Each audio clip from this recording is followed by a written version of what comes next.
노아, 제발. 순간 열차 안이 얼어붙었습니다. 기차 안에서 제 아들 노아의 울음소리가 폭발하듯 터져나왔습니다. 출발 전부터 계속 칭얼거리며 짜증을 내더니 기차 안에서 숨쉬기가 힘들다고 해서 밖으로 나가려던 참이었어요. 통로를 나오던 노아가 갑자기 바닥에 쓰러져 경련을 일으키기 시작했고 그의 작은 뺨은 마치 화상을 입은 것처럼 붉게 달아올라 있었습니다. 온몸에서 식은땀이 흘렀고 열이 너무 높아 의식이 흐려 보였습니다. 도와주세요. 제 아이가. 저는 외국인 특유의 서툰 한국어로 필사적으로 외쳤습니다. 그 순간 도쿄에서의 악몽 같은 기억이 번개처럼 스쳐 지나갔습니다. 3년 전 일본 지하철에서 노아가 고열로 쓰러졌을 때 사람들은 불편한 표정으로 자리를 피했고 누구도 도움의 손길을 내밀지 않았습니다. 오히려 우리 가족은 소란을 일으키는 외국인으로 취급받았습니다.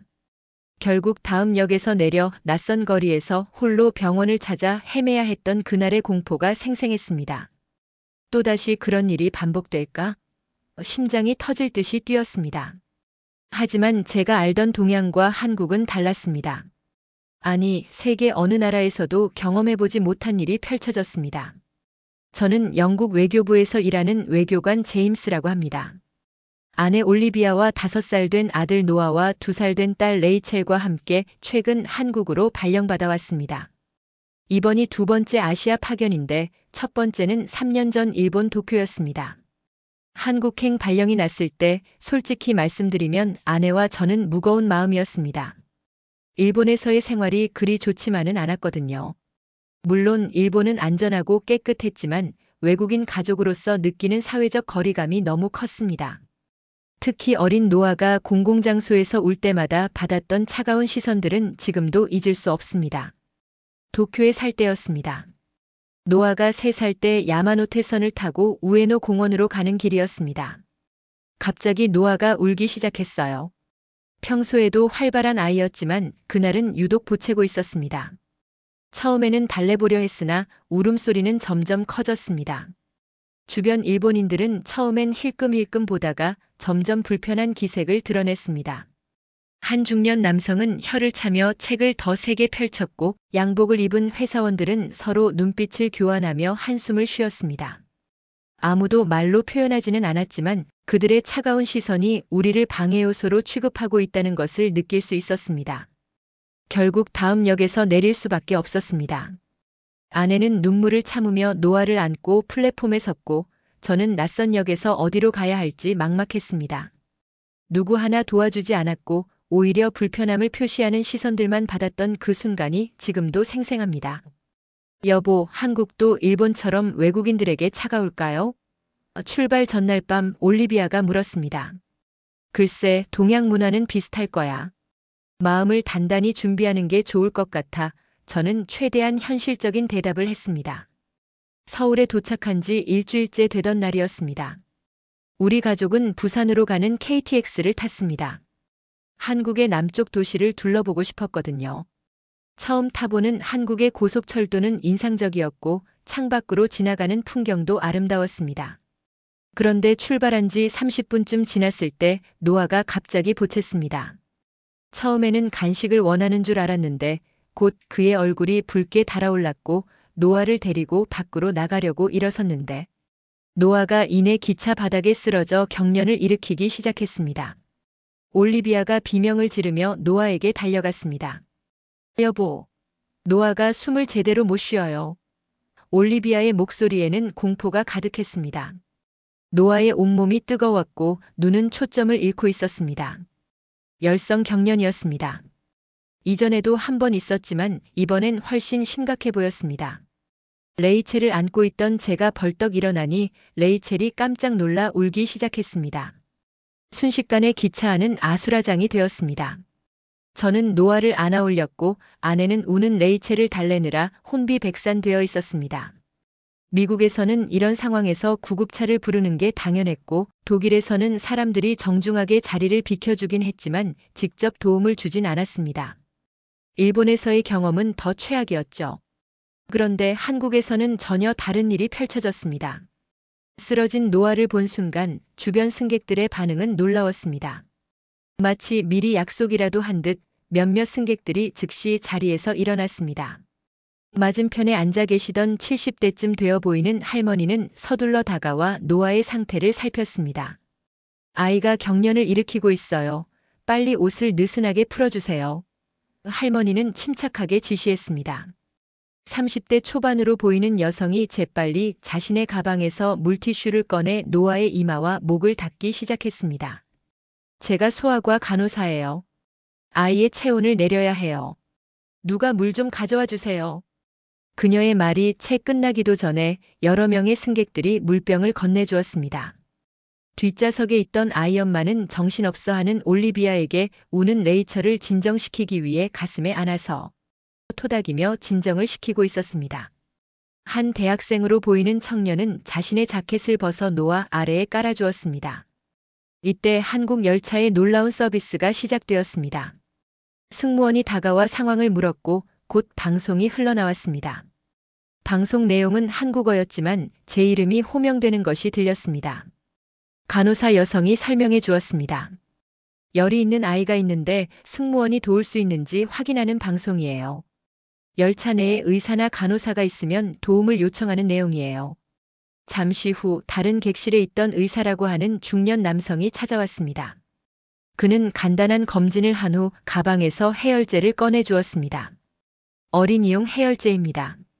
용량을 맞춰서 드리면 됩니다. 심각해 보이지는 않지만 부산에 도착하시면 병원에 가보시는 게 좋을 것 같습니다. 그는 자신의 연락처를 적은 명함도 건네주었습니다. 그리고 승무원에게 무언가를 말했습니다. 얼마 지나지 않아 승무원이 다시 찾아와 말했습니다. 특실에 빈자리가 있어 이동하시면 편하실 것 같습니다. 아이가 누워서 쉴 수 있어요. 우리는 특실로 안내되었고 넓은 좌석에 노아를 눕힐 수 있었습니다. 승무원은 따뜻한 물수건과 보리차를 가져왔습니다. 아이가 탈수될 수도 있으니 보리차를 마시면 열을 내리는 데 도움이 될 거예요. 올리비아와 저는 서로를 바라보며 말을 잇지 못했습니다. 이런 친절과 배려는 처음이었습니다. 특히 외국인인 우리에게 말입니다. 기관사는 가장 가까운 역에 비상정차를 요청했습니다. 앞으로 10분 후에 대전역에 정차합니다. 구급대가 대기하고 있을 거예요. 승무원이 알려주었습니다. 이 모든 상황이 불과 5분 안에 일어났습니다. 아무도 지시하지 않았는데도 마치 잘 훈련된 응급팀처럼 각자의 역할을 완벽하게 수행했습니다. 더 놀라운 것은 다른 승객들의 태도였습니다. 불편함을 표시하는 사람이 단 한 명도 없었고 오히려 걱정스러운 눈빛으로 상황을 지켜보며 필요할 때 도울 준비를 하고 있었습니다. 노아야, 괜찮아. 아빠가 여기 있어. 저는 떨리는 목소리로 말했습니다. 소아과 의사는 계속해서 노아의 상태를 체크하며 말했습니다. 열성 경련이지만 곧 진정될 거예요.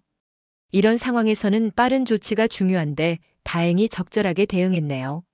노아의 경련이 점차 잦아들기 시작했고 10분 후 대전역에 도착했을 때는 의식도 어느 정도 돌아온 상태였습니다. 역에는 이미 구급대가 대기하고 있었고 노아는 신속하게 병원으로 이송되었습니다. 놀랍게도 그날 저녁 노아를 치료했던 의사 선생님과 함께 병원에 있던 간호사 중 한 명이 KTX에서 만났던 그 소아과 간호사였습니다. 그녀는 자신의 휴일을 반납하고 병원에 출근해 노아의 상태를 지켜보고 있었던 것입니다. 아이가 많이 좋아졌어요. 다행이네요. 그녀는 피곤한 얼굴로 미소를 지었습니다. 정말 감사합니다. 어떻게 이렇게까지? 올리비아의 목소리가 떨렸습니다. 당연한 일인걸요. 우리 아이들이잖아요. 그녀는 마치 노아가 자신의 아이인 것처럼 자연스럽게 말했습니다. 그 경험을 통해 저는 각 나라의 문화적 차이를 뚜렷하게 느낄 수 있었습니다. 영국에서는 이런 상황에 사람들이 도움을 주긴 하지만 대부분 프라이버시를 존중한다는 명목 하에 일정 거리를 유지합니다. 독일에서는 효율적으로 도움을 주지만 감정적 연결 없이 해야 할 일로서 접근합니다. 프랑스에서는 동정심을 보이지만 주로 말로만 위로할 뿐 실질적인 도움은 제한적입니다. 미국에서는 적극적으로 도움을 주기도 하지만 소송의 위험 때문에 조심스러운 태도를 보이는 경우가 많습니다. 일본에서의 경험은 가장 큰 충격이었습니다. 공공장소에서의 평온함과 질서를 매우 중요시하는 문화적 특성 때문에 소란을 일으키는 외국인 가족은 불편한 존재로 여겨졌습니다. 도움보다는 거리두기가 우선시되었던 것입니다. 하지만 한국은 달랐습니다. 단순히 도움을 주는 것을 넘어 자신의 가족처럼 함께 문제를 해결하려는 태도가 인상적이었습니다. 특히 아이에 대한 사랑과 보호는 남다른 것 같았어요. 대전병원의 의사 선생님은 이에 대해 이렇게 설명해 주었습니다. 한국은 정이라는 감정이 강한 나라입니다. 서로가 서로의 일에 관심을 갖고 도우며 살아가는 공동체 문화가 있어요. 특히 아이들은 우리 모두의 아이라는 인식이 강합니다. 혈연 관계가 아니더라도 말이죠. 노아의 사건 이후로 저는 한국인들의 위기 상황에서의 공통된 행동 패턴을 발견하게 되었습니다. 첫째, 즉각적인 행동력입니다. 어떤 상황이든 먼저 도움부터 주고 판단은 나중에 합니다. 다른 나라에서는 흔히 내 일이 아니다라는 방관자 효과가 있지만 한국인들은 마치 훈련된 것처럼 자신이 할 수 있는 일부터 행동으로 옮깁니다. 둘째, 조직력입니다. 아무도 지시하지 않았는데도 각자의 역할을 찾아 효율적으로 문제를 해결합니다. KTX에서의 경험처럼 누군가는 의사를 찾고 누군가는 물을 가져오고 또 다른 이는 승무원에게 알리는 등 마치 미리 계획된 것처럼 움직입니다. 셋째, 감정적 연결입니다. 단순히 의무감이 아닌 진심으로 걱정하고 함께 아파하는 모습이 인상적입니다. 대전병원의 간호사처럼 자신의 시간과 편의를 기꺼이 희생하면서까지 돕는 모습은 다른 나라에서는 쉽게 볼 수 없는 광경입니다. 호텔로 가는 택시 안에서 저는 문득 눈물이 날 것 같았습니다. 하루 동안 우리가 만난 한국인들의 따뜻함이 가슴에 와닿았기 때문입니다. 타지에서 느끼는 불안과 두려움을 그들은 마치 자신의 일처럼 함께 해결해 주었습니다. 여보, 한국은 정말 다른 것 같아요. 올리비아가 말했습니다. 그래, 일본과는 완전히 달라. 같은 동양 문화라고 생각했는데 기술은 일본이 앞서 있을지 몰라도 인간미는 한국이 훨씬 따뜻한 것 같아요. 올리비아의 말에 저는 깊이 공감했습니다. 노아를 아는 채 호텔 로비에 들어서니 직원들이 노아의 상태를 물으며 걱정해 주었습니다. 그들도 이미 상황을 알고 있는 듯 했습니다. 그날 밤 노아는 편안하게 잠들었고 올리비아와 저는 테라스에 나와 야경을 바라보며 이야기를 나눴습니다. 사실 한국에 오기 전에는 많이 불안했어요. 일본에서의 경험 때문에. 올리비아가 말했습니다. 나도 그랬어. 하지만 오늘 하루만으로도 충분히 다르다는 걸 느꼈어. 노아가 기차에서 울기 시작했을 때 또 그 차가운 시선들을 받게 될까봐 정말 두려웠어요. 하지만 오히려 도움의 손길들이 하나둘씩 모이더라고. 우리는 한국에서의 3년이라는 주제 기간이 이제는 기대되기 시작했습니다. 처음 발령 소식을 들었을 때와는 완전히 다른 마음이 들었습니다. 이후 우리 가족은 서울로 돌아와 본격적인 한국 생활을 시작했습니다. 한국에서의 일상은 예상보다 훨씬 편안했습니다. 서울 용산구에 있는 외국인 거주 지역에 살게 되었는데 아파트 주변에는 외국인들을 위한 다양한 편의시설이 있었습니다. 특히 놀라웠던 것은 한국인들의 아이들에 대한 사랑이었습니다. 노아가 동네 놀이터에 가면 다른 아이들의 부모님들이 금방 다가와 인사를 나누고 아이들이 함께 놀 수 있도록 배려해 주었습니다. 한국어를 모르는 노아에게도 아이들은 몸짓과 표정으로 소통하며 즐겁게 놀았습니다. 제임스 씨, 노아가 좋아하는 간식이 있나요? 우리 집에 놀러 오세요. 이웃집 한국인 가족은 종종 우리 가족을 초대했고 한국의 전통 과자와 음식을 소개해 주었습니다. 때로는 명절이나 기념일에 특별한 음식을 만들어 나눠주기도 했습니다. 아내 올리비아는 동네 문화센터에서 한국어 수업을 듣기 시작했습니다. 놀랍게도 그곳에서도 많은 한국인들이 외국인들에게 도움을 주려고 했습니다. 한국어 스터디 그룹이 자연스럽게 형성되었고 주말에는 함께 서울의 여러 명소를 탐방하기도 했습니다. 여보, 오늘은 한국 친구들이 경복궁에 데려가 준다고 해요. 노아도 한복을 입혀준대요. 이런 일상 속에서 우리 가족은 한국 문화에 점점 더 깊이 스며들게 되었습니다. 처음에는 낯설게 느껴졌던 김치 냄새도 이제는 친숙해졌고 아침 식사에 미역국을 먹는 것도 자연스러워졌습니다. 노아는 어린이집에 다니기 시작했는데 선생님들의 세심한 배려에 감동했습니다. 한국어를 모르는 노아를 위해 영어를 할 줄 아는 보조교사를 배정해 주었고 다른 아이들에게도 노아를 잘 도울 수 있도록 지도해 주었습니다. 노아가 오늘 안녕하세요라고 인사했어요. 정말 발음이 좋았습니다. 어린이집 선생님의 문자를 받을 때마다 한국에서의 선택이 옳았다는 생각이 들었습니다. 어느 날 대사관의 독일인 동료와 한국 문화에 대해 이야기를 나누게 되었습니다. 제임스, 한국인들은 왜 이렇게 낯선 사람들까지 돕는 걸까요? 개인의 사생활이나 경계를 침해한다고 느끼지 않나요? 이 질문에 대한 대답을 찾기 위해 저는 한국의 역사와 문화를 더 깊이 공부하기 시작했습니다. 농경 사회에서 시작된 공동체 문화, 유교의 영향, 급속한 산업화 과정에서도 유지된 우리라는 개념이 오늘날 한국인들의 행동 양식에 깊이 영향을 미쳤다는 것을 알게 되었습니다. 서구 사회에서는 개인의 독립성과 자율성을 중요시하지만 한국에서는 상호 의존성과 조화를 더 가치 있게 여깁니다. 이런 문화적 차이가 위기 상황에서 더욱 뚜렷하게 드러나는 것 같습니다. 서구에서는 나는 나, 너는 너라는 명확한 경계가 있지만 한국에서는 우리라는 개념이 낯선 사람들 사이에서도 쉽게 형성됩니다. 버스에서 만난 할머니는 우리 할머니가 되고 길에서 만난 아이는 우리 아이가 됩니다. 또한 서구에서는 불간섭이 존중의 표현이라면 한국에서는 관심이 존중의 표현입니다.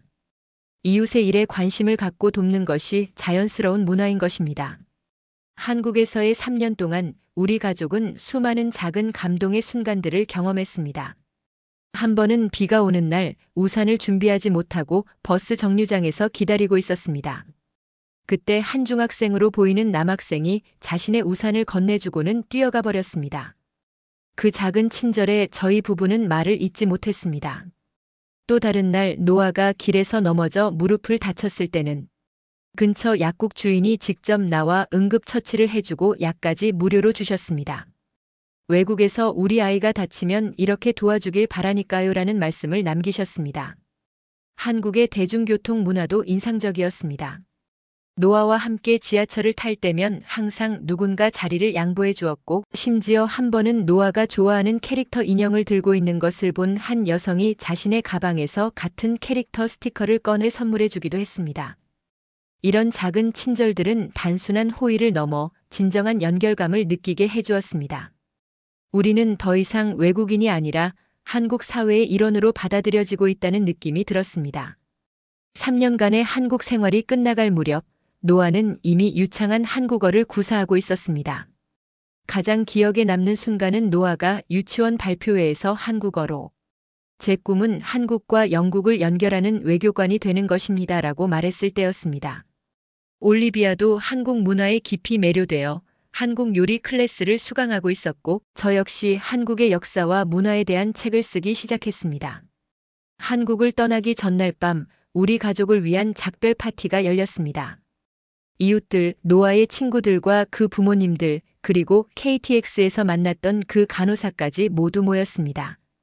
제임스 씨, 영국에 돌아가도 한국을 잊지 마세요. 우리도 당신 가족을 절대 잊지 않을 거예요.